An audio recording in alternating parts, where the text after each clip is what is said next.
नमस्कार। आपके सवाल और हमारे जवाब में मैं नैन्सी चोपड़ा फिर से कुछ नए व्यूअर्स के क्वेश्चंस को डॉक्टर साहब से पूछने के लिए लेकर आई। हमारा एक वीडियो था जीभ के पीछे लाल दाने क्या है।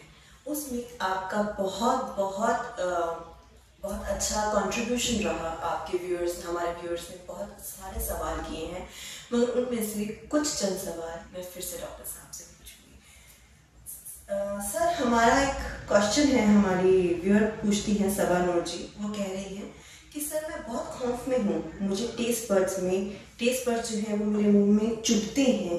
टेंशन की कोई बात तो नहीं है और मुझे इस बारे में डर लगता है। दूसरे एक और हमारे व्यूअर हैं आशुतोष शुक्ला जी, और वो कह रहे हैं सर ये बताइए ये ठीक कब तक हो जाते हैं, कितने दिनों में नॉर्मल हो जाते हैं, या फिर कुछ महीने भी लग सकते हैं।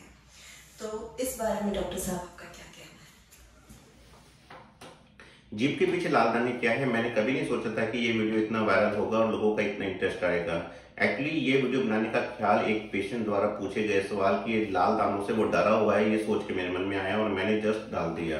तो ज्यादातर लोगों का यही प्रश्न है कि ये दाने कैसे ठीक होंगे, या डॉक्टर साहब ये दाने मुझे चुभते हैं, या इन दानों की वजह से मेरे को गले में प्रॉब्लम है। ऐसा कुछ भी नहीं है, ये तो नॉर्मल टेस्ट बर्ड है जिन्हें हम सर्कमवैलेंट पैपिले कहते हैं। अगर आपको विश्वास ना हो तो आप अपने किसी बच्चे के ही मुंह खुलवा के देख लीजिए, उनके लाल दाने तो बहुत आसानी से दिख जाते हैं। ये सबको होते हैं, नॉर्मल होते हैं, और कई बार टंग कोटेड होती है तो ये ज्यादा स्टैंड आउट करते हैं, तो इस वजह से आपको लगता है कि ये दाने अब नॉर्मल है, पर ये दाने अब नॉर्मल नहीं है। तो प्लीज इनको इनकी जगह पे रहने दीजिए, इनको अब नॉर्मल समझ के मत ट्रीट करिए। कई लोग पूछ रहे हैं होम्योपैथी लें, आयुर्वेदिक लें, आपको कुछ लेने की जरूरत नहीं है। अपना खान पीन अच्छा रखें, कोई धूमपान, पान, सुपारी, तंबाकू इन सबसे दूर रहें।